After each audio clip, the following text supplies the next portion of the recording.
Good afternoon. Welcome to the 14th in our presentation of the ASUCLA Speakers Program Series. This afternoon our guest is Mr. William F. Buckley, who is the editor and publisher of the National Review. He's also a syndicated columnist in many newspapers nationwide, as you will no doubt know, a very conservative orientation.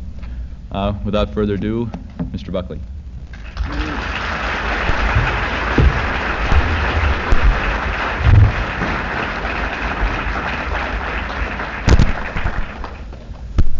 Thank you, Mr. Chairman. You approve the brevity as the soul of wit. Ladies and gentlemen, I'm glad to be here, and I'm very much conscious, have been made very much conscious of the fact that I have to finish my apologia for the elections by 10 minutes to 1, which I will undertake to do, or to try to do, and not to abuse your hospitality. At least I won't do to you what Senator Humphrey once did to Premier Khrushchev. You may remember that when Senator Goldwater was informed that his colleague, Mr. Humphrey, had spent 8 hours in continuous conversation with Mr. Khrushchev, he remarked that this surely was the nearest America had ever come to massive retaliation.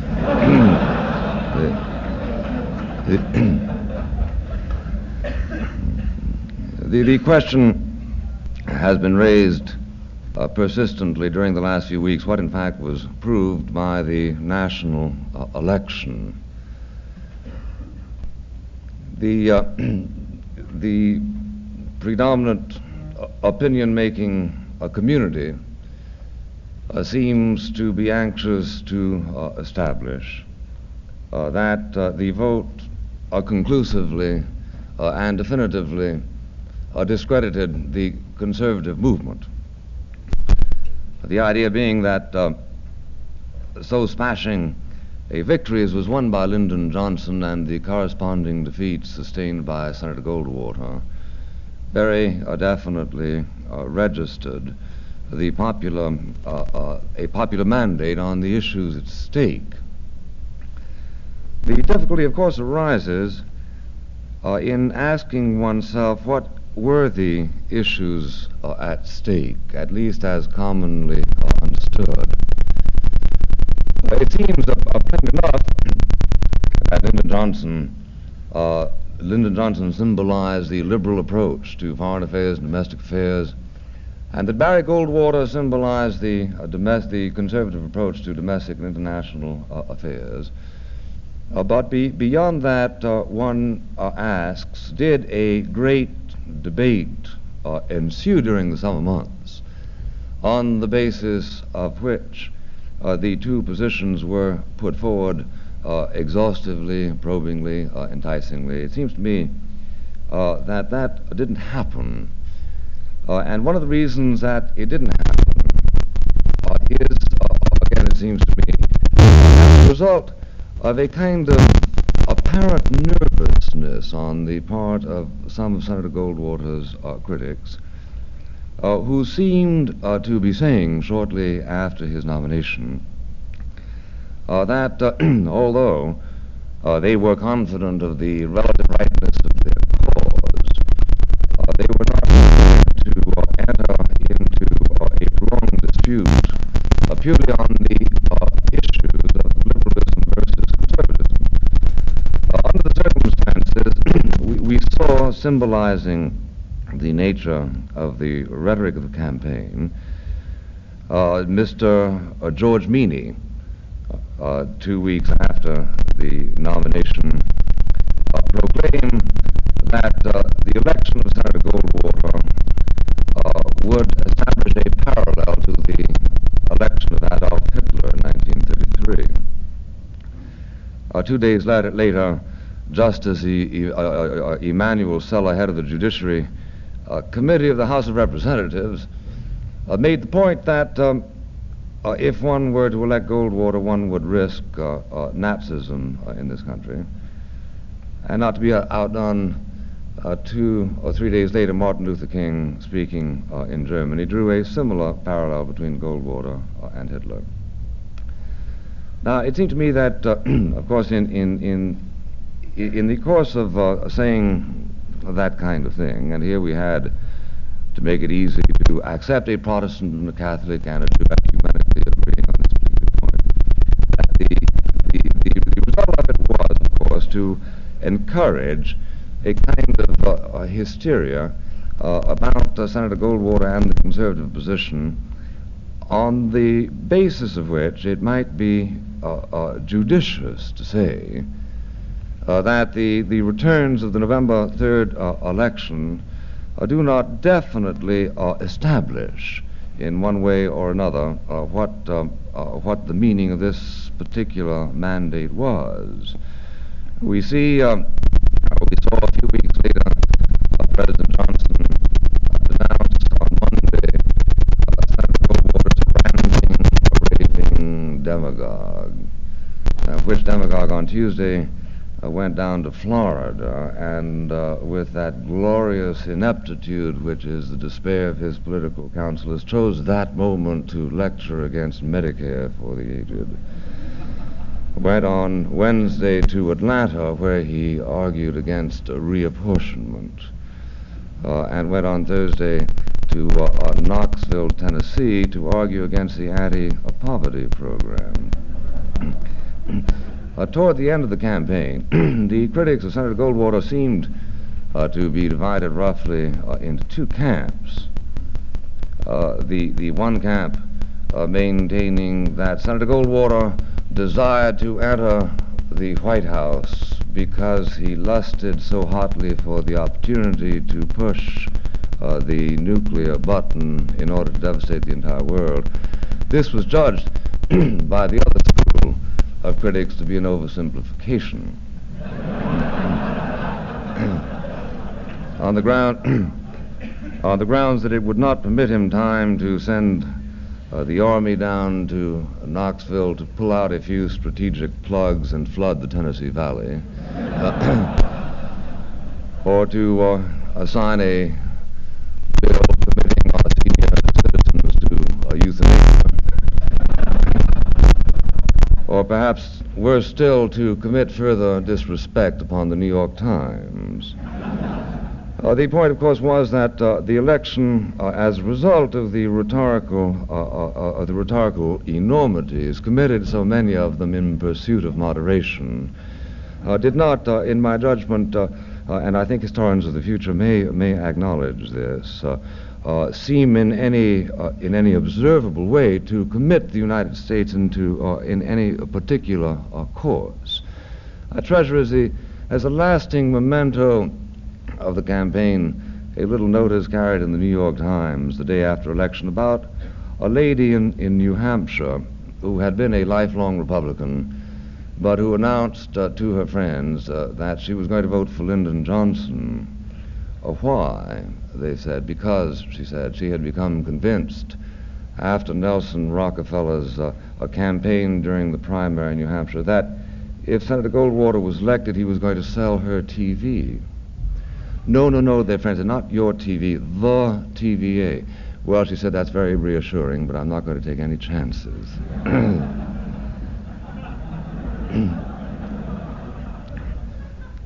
So I think that it is difficult, finally, to conclude the meaning of that campaign.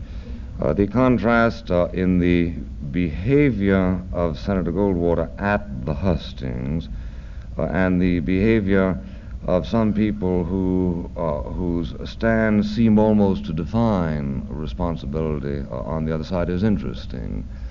One thinks, for instance, of Robert Kennedy going down to the Brooklyn Navy Yard with a prepared speech, which included in it the line, "If you elect me senator, I cannot promise to keep the Brooklyn Navy Yard open." The two preceding speakers who had been associated with his brother's administration and therefore with the heinous suggestion that the Brooklyn Navy Yard might have to be closed down were roundly booed, whereupon Mr. Kennedy was observed to take out a blue pencil and excise the line in question, And when he came to that part of his speech, he said, if you elect me a senator from New York, I shall go down on November the 4th to the Pentagon and demand that the Brooklyn Navy Yard be kept open. The contrast, as I say, between the appeals that were made in some cases to very narrow interests and appeals that seemed to be made, to be sure, at rather an abstract level, a level that did not communicate to the mass of the people, is in and of itself interesting, because if one tends to examine as closely and as critically the 62% vote that Lyndon Johnson got and ask oneself the question, is this not in effect an amalgam of a series of vested interest votes?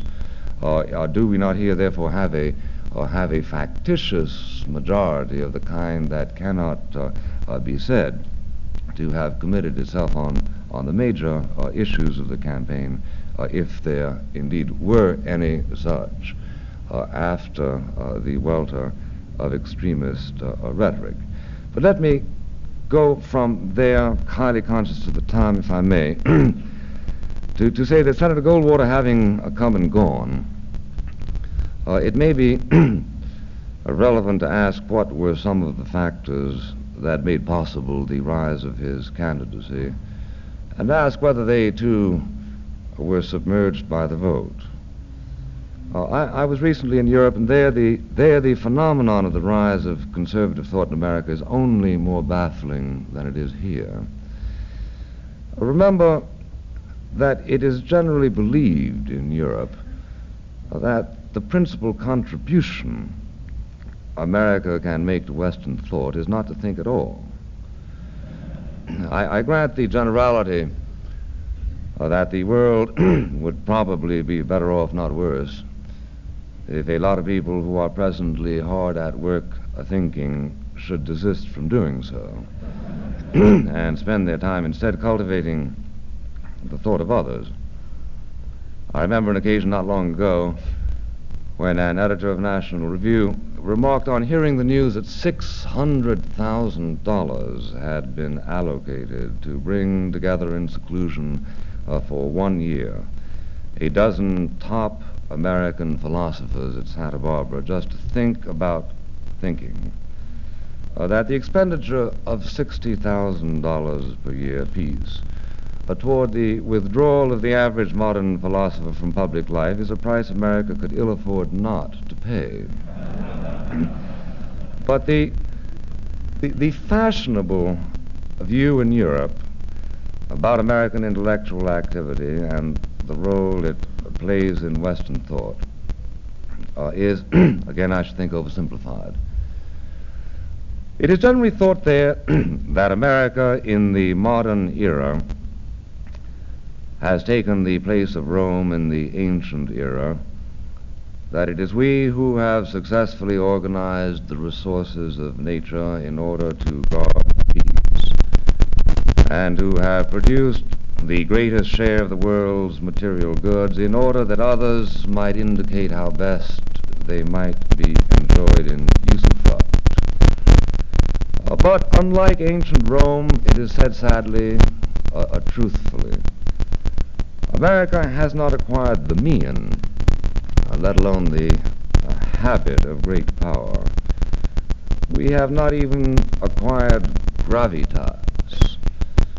Nor has America shown, it is alleged, a proper veneration for the values of the old world, to compare, for instance, with the Romans' humility before the civilization of Greece. America, it is generally agreed, can contribute to Western thought only the physical shelter under which Westerners can continue their dialogues. To that extent, it is believed America can be useful, but even then, hark to the dissent. The danger lies that in an excess of zeal, out of a fatuous idealism which distinguishes our exuberant moralism, it is altogether possible, altogether likely in the opinion of some, altogether predictable if we are to listen to such as Bertrand Russell, that we will end up by triggering a conclusive Holocaust which would forever interrupt that purposive intercourse between the blithest spirits of the West, the continuing hope of an upward mobile mankind, and interrupt, finally, the dialogue between C.P. Snow and Yevtushenko. The existence of the conservative movement and the causes it spawned is a phenomenon of which European intellectuals, most particularly I would charge the English, since it is their ignorance I am most educated in, are in a state of innocence. They do not know that there really is growing in America a spirit of resistance to the 20th century, for that indeed is what we may as well agree to call it. You will note that I'm implicated in an uneasy figure of speech. It is hardly possible to resist the 20th century, as the term is commonly used, any more than it is possible to resist gravity or death. But the figure is useless only insofar as it invokes a mechanistic view of history which presupposes that it is the inescapable destiny of the 20th century to codify certain trends, social and philosophical, economic and organizational, trends which are irresistible even as the passage of time is irresistible, trends which issue out of the very genes of history. But history, said Henry Ford, is bunk. I am less ashamed of that observation 30 years after it was made than perhaps I ought to be. It is a common epithet, as you all know, to say of a man whose views are deemed out of fashion, he resists the 20th century. There are any number of lively polemical variations on the theme. Senator Goldwater, it has tirelessly been said, enter the 20th century teens. Russell Kirk, it has been said 1,000 times, mostly by those who are unfamiliar with the Middle Ages, has a brilliant 14th century mind, and so on. The prediction arises, of course, when two essentially different attitudes toward history are rubbed together. We get right, do not doubt history is in fact contentious, that the vectors of social thought and action nowadays point to monolithic atomization of norms. And it is certainly true that most of the intellectuals in America appear to be disposed to submit to the apparent imperatives of the 20th century.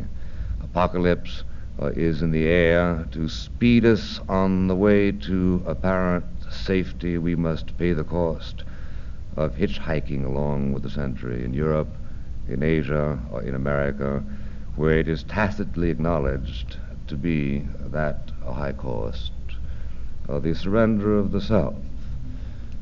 The older intellectuals in America, in particular, grew into a world which seemed to be headed inescapably toward social self-destruction. And then, when the bomb came, toward physical self-destruction.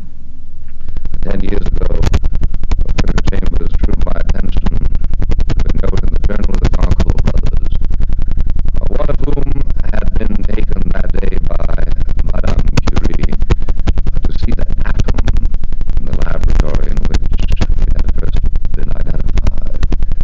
On being shown the atom this morning, he wrote in his journal, I thought I heard the voice of God ringing out as clearly as the doorkeepers at the Louvre at 5 o'clock every weekday afternoon, and uttering the same solemn words, closing time, gentlemen.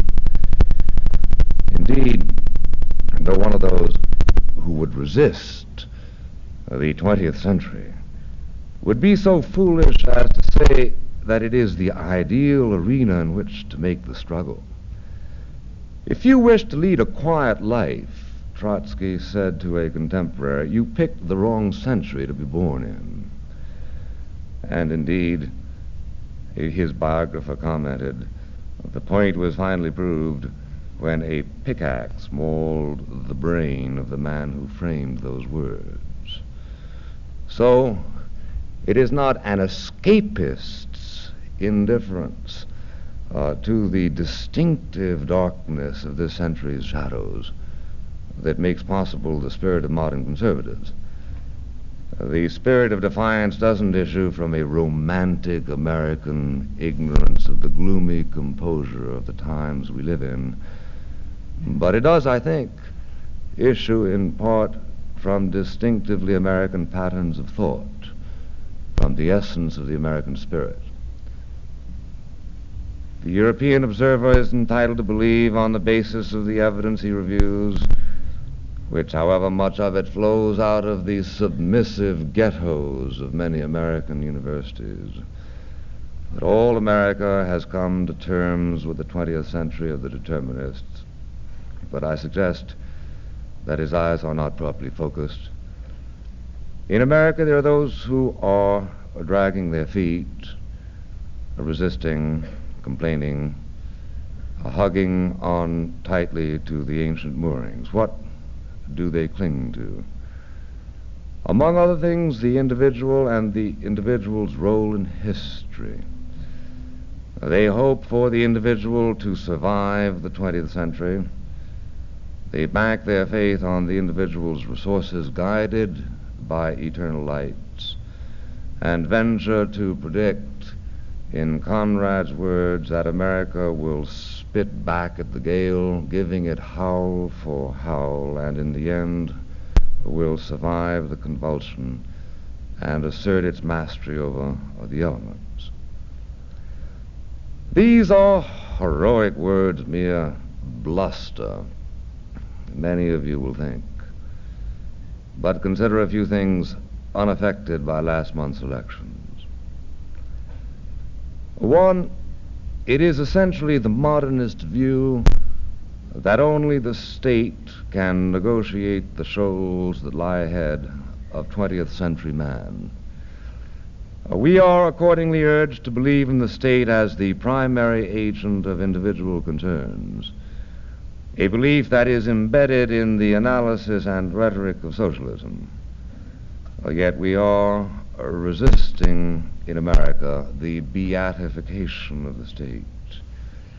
Even though the statists have lulled the general public, or at least a substantial part of it, into accepting the state as a genial servant, the state has not been truly integrated as a member of the American household. The native distrust the majority of Americans hold for the genus state has not, I am suggesting, completely dissipated. We are still reluctant to accept the state as a sacramental agent for transubstantiating private interest into public good. Have you reflected on the course of post-war American history? The call for the nationalization of basic industries, so insistent in the immediate post-war years, is still utterly stilled, droning away only in the fever swamps of the dogmatic left. Two, with all his power, with all his popularity, with all his prestige, the last president of the United States failed in his efforts to ease over to the federal government the primary responsibility for education or health or even housing, and his successor tacitly acknowledges similar difficulties. Through inertia, we might indeed end up, as Tocqueville predicted we would, minions of an omnipotent government, but it may yet be that American resistance by the minority is nowadays more remarkable than American acquiescence by the majority. At any typical gathering of Americans, there are members in the audience who know prescriptively what you're talking about when you warn of the danger in relying on the state. Something somehow kept them from accepting the state as the trend of the 20th century seemed to dictate that we should do, as the sanctifying force in political affairs. Two, probably no country in the history of the world was ever so devoutly secularist as our own in its practical affairs. And yet the spiritual side of life, which the 20th century is here to anachronize, is an unshakable part of most of us. The worst failure in America is a man who aspires to true cynicism. Let the luscious bloom of the 20th century stand before a typical non-academic American audience and declare his fidelity to materialism, and the audience will divide between those in whom he has aroused pity and those in whom he has aroused contempt.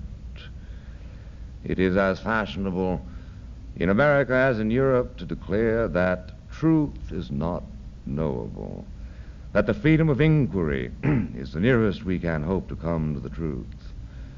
And yet, although the American people tolerate and even enthuse over universities dedicated implicitly to the proposition that no truth is knowable, still the majority of the university's supporters and graduates organize their lives with reference to shared certitudes. Certitudes which, for reasons sometimes of humility, sometimes of sloth, sometimes of awe, they decline to identify, but that these certitudes are there, underlying human experience, they do not seem to doubt, and that the faith of our fathers, it is sometimes called, gives the cast to our, to be sure, equivocal foreign policy, relieves us of tortured doubts over the question whether we had rather be dead than read, or read than dead. The utter failure of the collaborators in our midst to engage the public in a trauma of self-doubt over the issue of read or dead finally suggests the incorrigible resistance of the American people to submission to the 20th century. And finally, three, what most interests me, and perhaps some of you, there is in America a renaissance of thought, a grinding of wheels, an ongoing commotion. What is coming, I think, is the intellectualization of the spirit I speak of. Modern formulations are necessary even in defense of very ancient truths, not because of any alleged anachronism in the old ideas. The Beatitudes remain the essential statement of the Western code, but because the idiom of life is always changing, and we need to say things in such a way as to get inside the vibrations of modern life. For years, Americans seemed woefully incapable of speaking for themselves. The great exegetes of the 20th century are not American, with perhaps the exceptions of Oliver Wendell Holmes and John Dewey. No matter how hard they practice in the American idiom, our own intellectuals speak a derivative speech, speak in European accents. Adlai Stevenson is, for reasons perfectly clear to me, a greater hero in England than in America. So is John Kenneth Galbraith and David Reesman. So, dare I say it, is Franklin Delano Roosevelt, notwithstanding the genius with which he seemed to be fashioning indigenous American ideals, though all the time he used an alien clay. In the past 10 years in America, can you appreciate the excitement of it for those who care? A new class of intellectuals has risen, has stormed the ramparts of the academy with ideas, elaborations, insights, the sum of which challenge root and branch the effronteries of the 20th century. These voices are assaulting the fortresses of the modernist orthodoxy. The victories are intoxicating. American scholarship has recently recaptured Edmund Burke, has shown that his great voice was tied to eternal ideals, that he spoke from a belief in the natural law, not as a pragmatist. The seemingly invulnerable John Maynard Keynes has been exposed as an economic poet, not a scientist, who left more questions unanswered than solved. The intuitive wisdom of the founders of the American Republic and of the European giants from whom they learned the art of statecraft has been rediscovered. The shallowness of the 19th century social abstractionists has been penetrated, and their followers are thrown on the defensive. The meaning of the West is being exhumed, and impulses that never cease to beat in the American heart are being revitalized. Will then America save itself and then save Europe? Or will the European revival overtake our own? I care not who says whom, caring only that we be saved from that dreadful century whose name stands for universal ignominy in the name of equality, and in the name of freedom a drab servitude to anonymous institutional idealisms.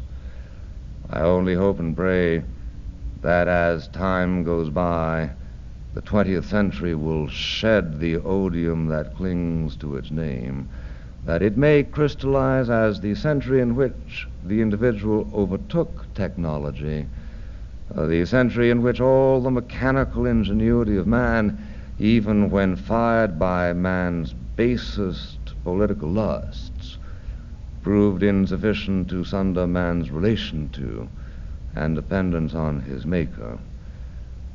The movement is one in which some of you participate, others not. It is obviously the highest ambition of the former to succeed in communicating to the rest that we desire for ourselves and for you, for our families, our country, and our world, only good fortune and peace and freedom.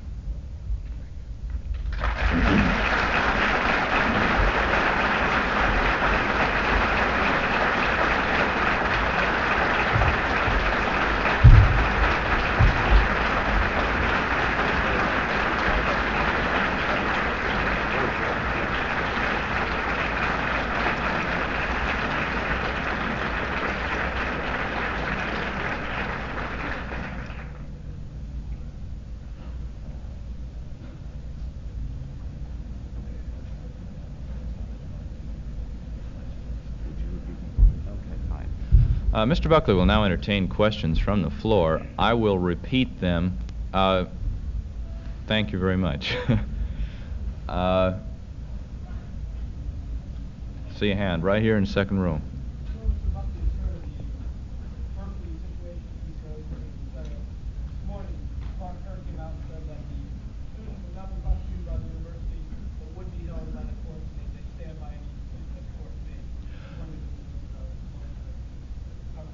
Will Mr. Buckley comment on the status of the students at Berkeley as expressed this morning by President Kerr, who stated that they will not be prosecuted by the university?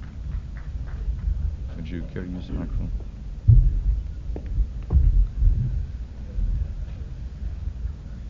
But as I understand you, I haven't heard Mr. Kerr's statement. As I understand you, he's not going to stand in the way of their being prosecuted by the civil authorities, is he?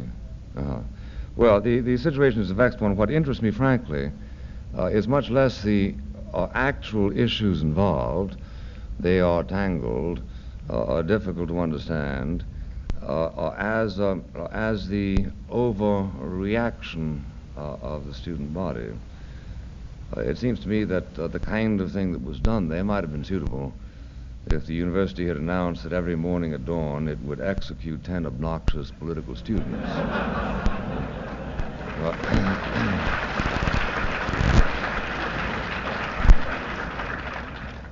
But I think that it is neither obvious that these steps, to the extent that we know them, taken by the administration of Berkeley are stupid, nor is it obvious that they are not stupid.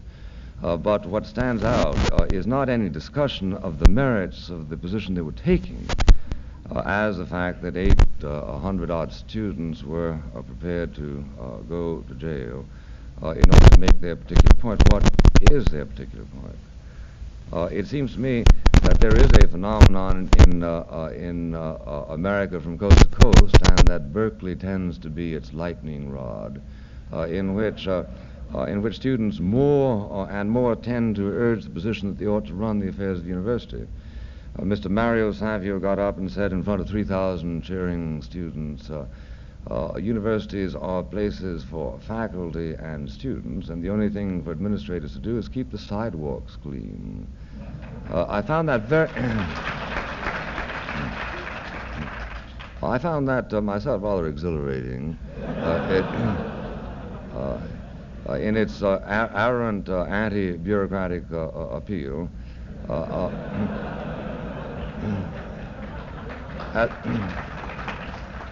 At the same time, suspicious as I am of all or most authority, I would so infinitely prefer to hand over the keys of authority to a bunch of professional administrators than to a bunch of students that I would never, if given exclusive alternatives, hesitate for one moment. I know what it's like at the University of Mexico, where I attended at one point, where students vote on what the faculty should receive as salaries every spring. And I know that as a matter of self-protection, at universities that are run exclusively by students, a man innocent enough to go there in pursuit merely of knowledge finds that as a matter of self-protection, he has to spend most of his time either resisting or acquiescing to the latest political impulses felt by the sensitive consciences of the community. The question does arise, I suppose, that all universities, has arisen at Berkeley, whether or not it might be, or whether or not there are rational limits to the discussion or the places where political discussions take place, whether there ought to be parts of the campus that don't take on the appearance of an ROTC for political fanaticisms.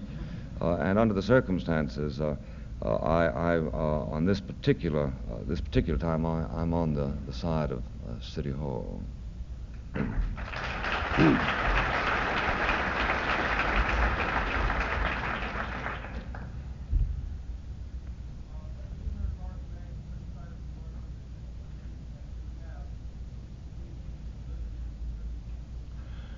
Has Mr. Buckley heard the criticisms of Mark Lane of the Warren Commission, and what are his remarks thereon? I haven't heard him explain them himself. I've read many of them and read specific references to them by the Warren Commission. He once threatened to sue me, as a matter of fact, because he thought it would be a convenient way to give him a juridical standing. I having said publicly that I thought his charges were nonsensical. He didn't, as it happens. And now it seems to me that the findings of the Warren Court have devastated his central contentions, and that a certain disingenuousness is apparent in the fact that he paraded the country saying that the Warren Court was not truly interested in the evidence as witness the fact that it had not called him in, but when in fact it did, he was not able on matter at point after point to substantiate some of the charges and innuendos he had made. It's, as you know, as recently as, I guess, 15 years ago, people were still wondering whether Abraham Lincoln was actually killed by John Wilkes Booth acting on his own, or whether it was a plot by Stanton, the Secretary of War, or whatever. We are coming slowly to a grudging consensus in the fact that Brutus was involved in the assassination of Julius Caesar, and no doubt this will go on. But I do think that if one wants to get away from the actual data for one moment, probably the central question to ask oneself is it likely that there could have been a great and successful cover-up at a moment when the Attorney General of the United States was the brother of the assassinated man. And it seems to be that on purely human terms, the answer to that is a presumptive no, which, supplemented by the work of the Warren administration, tends, I think, to dispose adequately of the thesis of Mark Lane and of Thomas Buchanan. Yes, with the glasses there. I would like to know why either you or Russell Kirk, who also spoke here, had nothing to say about civil rights, about the factors in last night. Also, why is it that conservatives always talk about the nation of bad, powerful government, never including governments in Mississippi, South Carolina, and Louisiana? See. Is that all right? Yeah. It appears the question was heard. I've been known to go 3 or 4 hours in a stretch without talking about civil rights.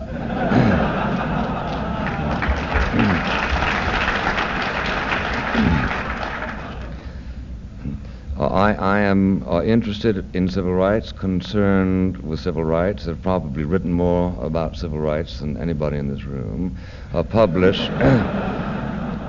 Published articles and editorials and commentary about civil rights in National Review. As recently as 6 weeks ago, published an entire issue devoted exclusively to the subject.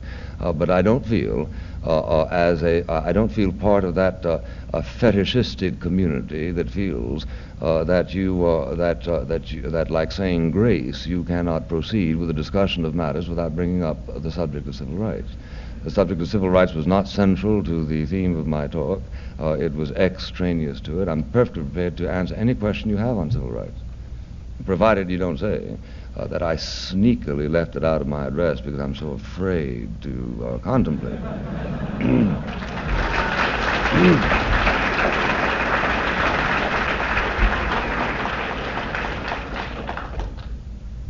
Yes, right here. Why is it generally the conservative position defend this capitalist support, which defend individual freedom of life,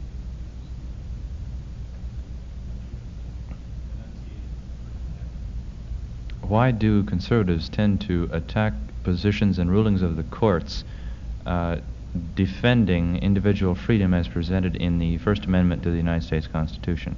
Is that accurate?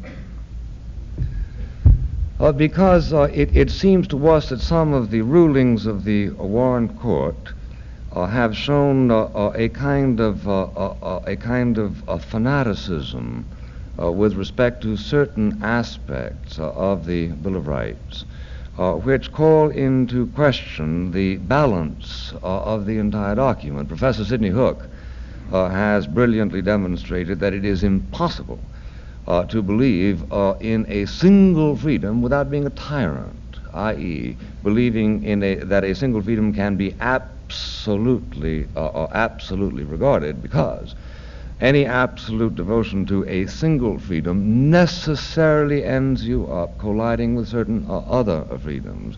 The obvious example, of course, is shouting fire in a crowded theater.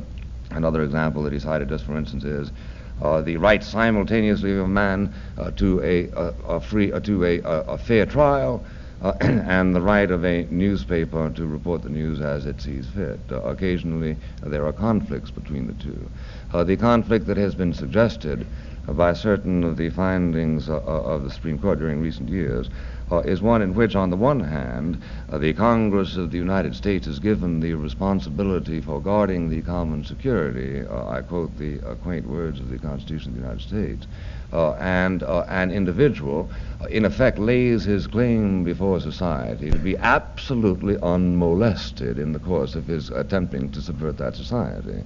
Now, the question that there arises, therefore, ought Congress, must not any parliamentary institution anywhere in the world take certain measures to protect that society from the successful workings of certain kinds of conspiracies, especially in an age when conspiracies have an extraordinary leverage as a result of the concentration of technical and scientific power.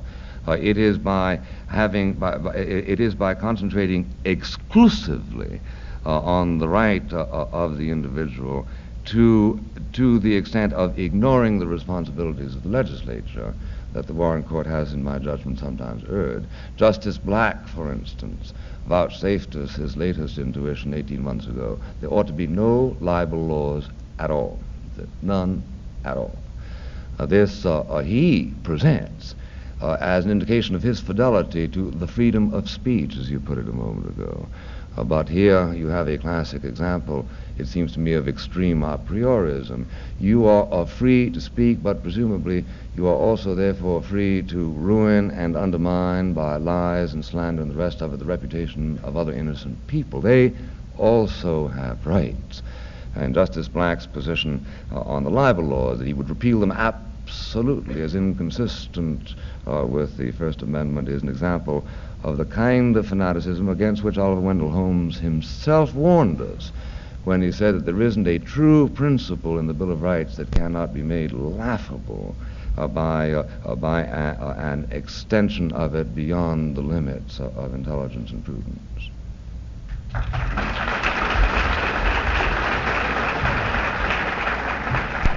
Gentleman in a dark suit.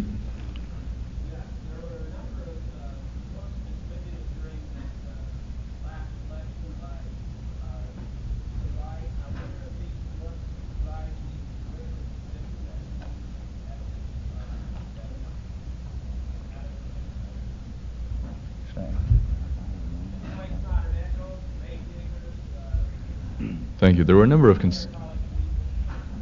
of publications distributed ostensibly by right-wing groups, such as Texan Looks at Lyndon and books of this nature.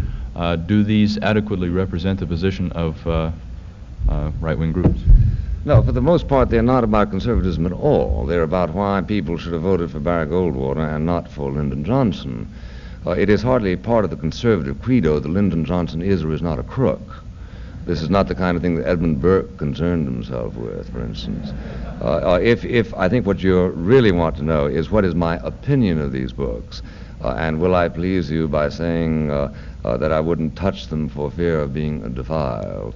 The answer is, of course, that they are, most of them, at a level of polemical prose which I personally happen to deplore. I happen to deplore the level of some of that prose and the level of some of that analysis, with, however, this reservation that I would be infinitely grateful to my brothers on the left if they would join in being as discriminatingly opposed to some of the equivalent prose on their side. For instance, the typical issue of The Nation magazine. For instance, the current issue of the New Republic and its extraordinary thesis that Senator Goldwater intended to lose because he was preparing the way to isolate those who believe in the democratic process against those who don't believe in the democratic process. There is a sense in which there is more verbalistic elegance on the part of the smearmongers of the left, which, as a matter of fact, as a result of the generality of their better education, makes what they do much more mischievous, morally speaking.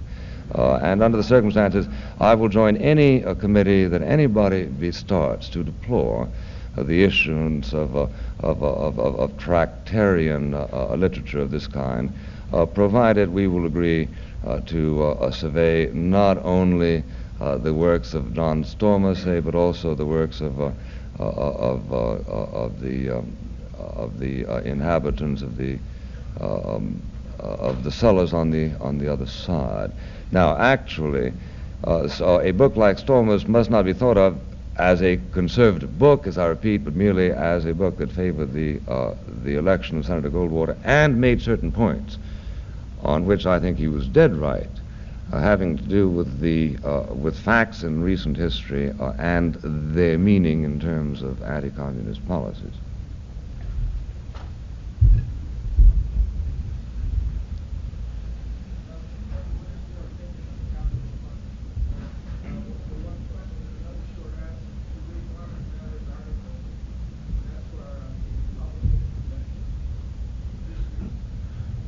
What is Mr. Buckley's opinion of capital punishment, and has he read Norman Mailer's article in Esquire in the recent issue?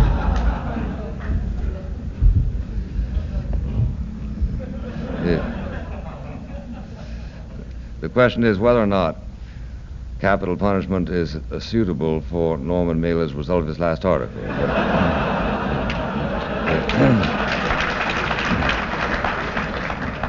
Yes, I have read the last article of Norman Mailer. I thought it was in many respects brilliant, primarily, of course, because of the way he writes and his extraordinary power to capture, if not a situation, at least a thing within that situation. I don't think it's to be taken seriously as a political. I don't think it has an important political message. Norman Mailer's position on contemporary affairs can be roughly reduced to this, that the conservatives aren't a serious movement because Goldwater didn't wage a campaign primarily on the ugly architecture in Los Angeles and New York. That's the kind of thing, incidentally, that Norman Mailer should be talking about, which he does best. The issue on whether or not I'm in favor of capital punishment is one which vexes me a great deal. I have to admit that I have not made a final personal commitment on the subject. I do not believe that a state doesn't have the right to take a person's life under certain circumstances, and I confess to being very much influenced by the arguments, the analysis of Professor Vandenhaag, who says that the difficulty with all of these demonstrations calculated to show that capital punishment does not reduce the total murder statistics is that they do not show and cannot show whether or not a single person is deterred from the act of murder as a result of the existence of capital punishment. And the presumption always is there that at least a single person is, in which case, says he, the decision that is left to the courts boils down to this: shall we execute a man who is a convicted murderer or execute an innocent man? Whoever will be the victim of that marginal murderer who is deterred as a result of the existence of the supreme penalty. This, I think, is an important philosophical analysis, and I spent some time talking about it with Professor Badow at Reed College a couple of days ago, whose book on capital punishment you may know. But in the last analysis, I have not made a total personal commitment on the subject. I tend to shrink from it, both the commitment and, of course, the act. The gentleman in the white shirt there.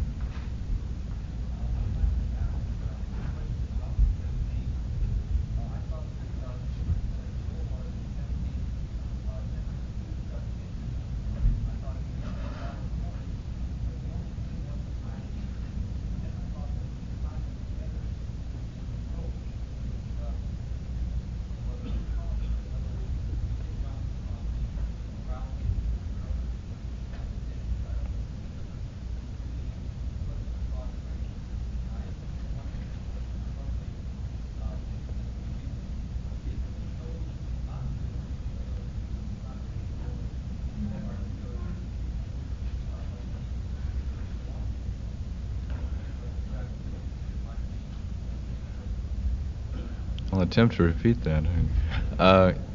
Senator Goldwater, during the campaign, made several pointed attacks on certain parts of Mr. Johnson's personality, ability, and record, yet he failed, in this gentleman's opinion, to tie them together particularly well. Would Mr. Buckley comment on his failure? Was it a personal failure, or was it a lack of desire to tie them together? Well, I agree with you that Senator Goldwater made a number of speeches in the course of the campaign that did reach to the heart of the issue, and that those speeches stand up well under scrutiny. as arguing persuasively and well a general position. What I did say was not that he didn't make such speeches, but that there was no national debate on the subject. I think very few, even Goldwater supporters, are in the slightest bit aware of what Senator Goldwater in fact said. And this, I think, has primarily to do with the fact that the American people didn't want a debate, or if they did want a debate, they weren't really given an opportunity to have a debate, because mostly it was it became sort of a spitting session, and most of what ended up as debate was simply debate between columnists and editorial writers, again throwing bombs at each other, but not spending the kind of time that would have been necessary to encourage a true national debate over certain issues. Just for instance, Goldwater dropped the bomb about TVA a year or so ago, and I think anybody who wanted to devote himself to the effort could find that there are references studded through the newspapers and journals during the past year that that refer to Goldwater's anxiety to sell the TVA, and just that, refer to it on the grounds that it could be assumed that any intelligent reader knows that here he has finally seen a distillation of extremism. Now, I don't know of anybody who actually argued the advisability or not of selling TVA. For some reason, it was instantly assumed by a lot of people that by selling TVA meant that he wanted to dismantle the dams, sell them brick by brick to mortar companies, whereas he'd always made it clear that he wanted simply to sell the steam generating plants which were producing electricity in competition with the private sector. I see no reason at all not to sell the TVA, and if people don't want to sell the TVA, I'm interested in that. But what I'm interested in is, once again, as in Berkeley, the overreaction to the argument. Why should people get excited about the sale of the steam generating plants? Now, you can't have a debate, no matter how anxious the principles involved are to debate, unless you have an audience that wants to hear a debate. But the majority of the people who were frenetically involved in the campaign, not only of the left, but to a considerable extent of the right also, were much, much more interested in a sort of a bumper sticker campaign than they were in actually arguing the issues. I do think that Senator Goldwater was much less guilty of this than Lyndon Johnson, but infinitely less so. But Lyndon Johnson, of course, was operating primarily as a politician, which is perfectly to be expected. An incumbent, if he can avoid it, doesn't engage in a debate if he starts from a position in which he's ahead. But it is not, I think, Goldwater's fault. It tends to be primarily the fault of the American people and the opinion makers, who showed that they really didn't have a stomach for the debate, but preferred rather to hit each other over the head with slogans. The Eiler.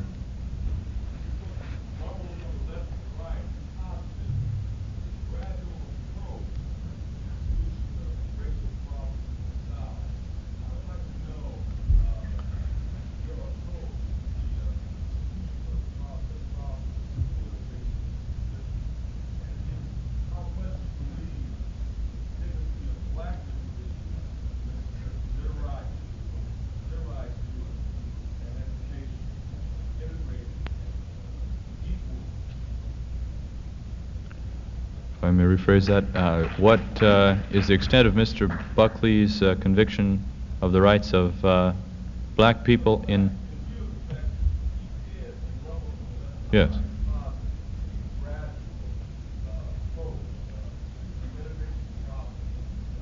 In the light of his prior caution of gradual approach to racial integration, what is his commitment to racial integration? Is that adequate? I did posit a gradual approach, and I reposited it right this moment. I don't know of anybody who is a responsible observer of the scene who posits other than a gradual approach. It's all very well to have Martin Luther King inspire us all by saying, "I dreamed a dream that such and such is going to happen tomorrow." All very well to say, "We want freedom now." It's not going to happen. And presumably it's up to conservatives to expose themselves to the charge of misanthropy by simply saying the truth. It's not going to happen. And curiously, you have the same set of people who have said we are going to must have integration immediately and total freedom for everybody right now, as they said 10 years ago and 8 years ago, who right now are writing books and writing articles and saying, in fact, the progress that has been made since Brown versus Board of Education has been very gradual. Of course it's been very gradual, and I don't know how not to make it gradual. The point is, of course, to make it go as fast as it can go with reference to all of the essential interests involved. And by all of the essential interests involved, I mean to avoid things like a revolution and things like bloodshed and things like a long, tearing, disengaging bitterness which would color the relationships between the races over the next generation or generations. You asked me a specific question, as I think you're entitled to do, about Mississippi. It seems to me that the federal government has the right and the duty to send troops to Mississippi to see to it that the Negro is given the vote. I do not myself believe in the wisdom of parts of the Civil Rights Act, the same parts that Senator Goldwater objected to, but as regards the matter of the vote, I am in no doubt at all, and do believe that it is the federal government's responsibility. What do I actually myself hope for? I hope for an amelioration of the situation primarily through the same means that Gunnar Myrdal does, namely economically. It seems to me that by giving to the Negro, or encouraging the Negro to take economic opportunities, we are encouraging the Negro to travel the route that has been traveled by other racial minorities to the point of reaching parity. And the principal responsibility, therefore, becomes, again in my judgment, to organize a society in which there is maximum economic freedom, in which upward economic mobility becomes possible. That's why I truly shudder when ostensible friends of the Negro, like Walter Reuther, propose a $2 minimum wage. When the wage went from 75 cents to $1.25 over a period of 6 months, the relative unemployment figures of Negro over white doubled. And what would happen if we went up to $2, which is precisely what is being asked by organized labor's vested interests? A minimum wage of $2 would be more and more unemployment. I am in favor of all kinds of pressure, moral and economic, to be arguing against the continuing segregation of the races. And I am in favor of a kind of maintaining an economic situation within which the Negro can maneuver economically and ultimately assert his rights in a way which is highly understandable in our pragmatic society. And then, as I say, I join Gunnar Myrdal in thinking that economic prosperity for the Negroes is the principal avenue to equality.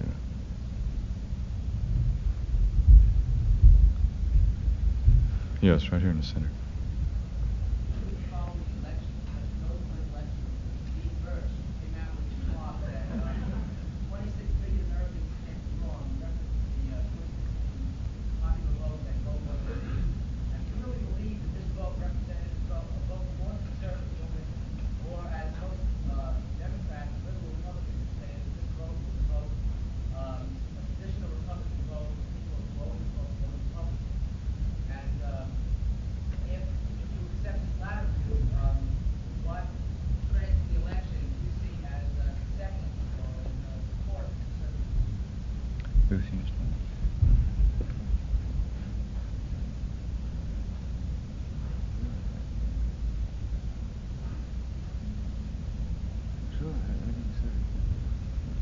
The question was, in what light does Mr. Buckley review the 26 million votes for Senator Goldwater? Are they a substantiation of his conservative views, or are they merely the traditional Republican vote?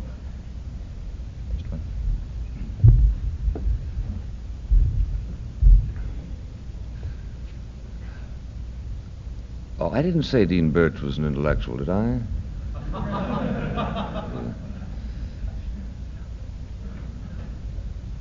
Well, I'm trying to relate the fact or non-fact of his intellectuality to the point in question, but suppose we waive it. No, the 26 million people, well, in the first place, you always expect from chairmen of parties marching songs, and I don't think it really pays. I don't think it really repays one's attention to think of them as anything else. Dean Birch was saying a few days before the election that Goldwater would sweep the country. Well, nobody paid much attention to him, but that's part of his job. And Mr. Adlai Stevenson's Paul Butler, who by the way was an intellectual, was saying the identical thing.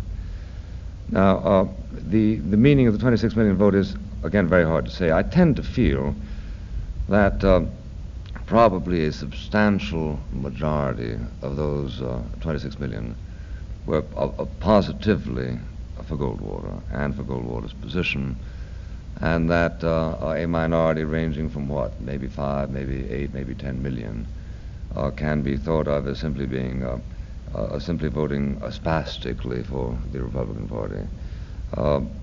This kind of thing, of course, can be done to Mr. Johnson's 40 million.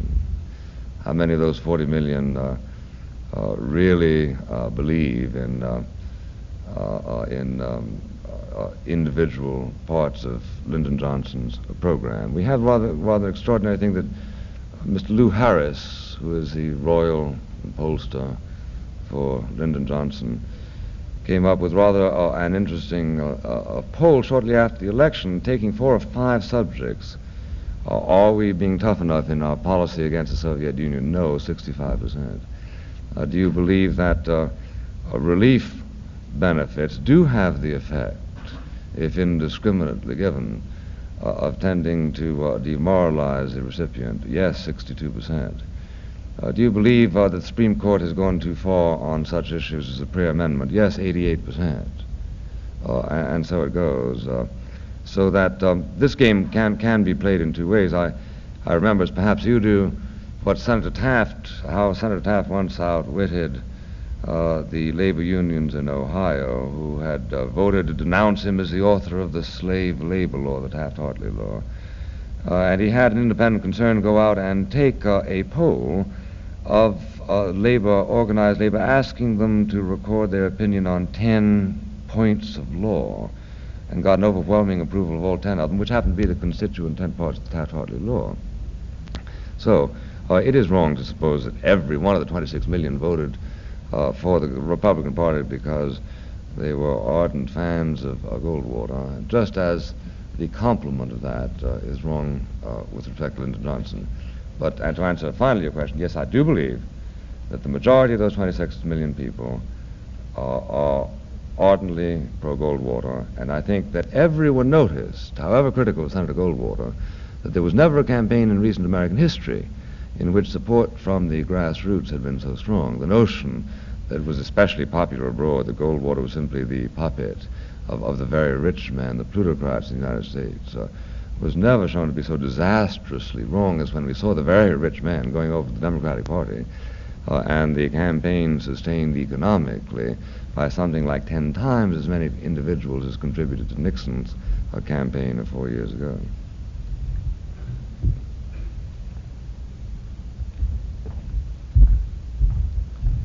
In the light of the fact that the room has to be prepared for a following event, we will adjourn our question period to the Women's Lounge on the 3rd level, which will ensue as soon as everybody can get there.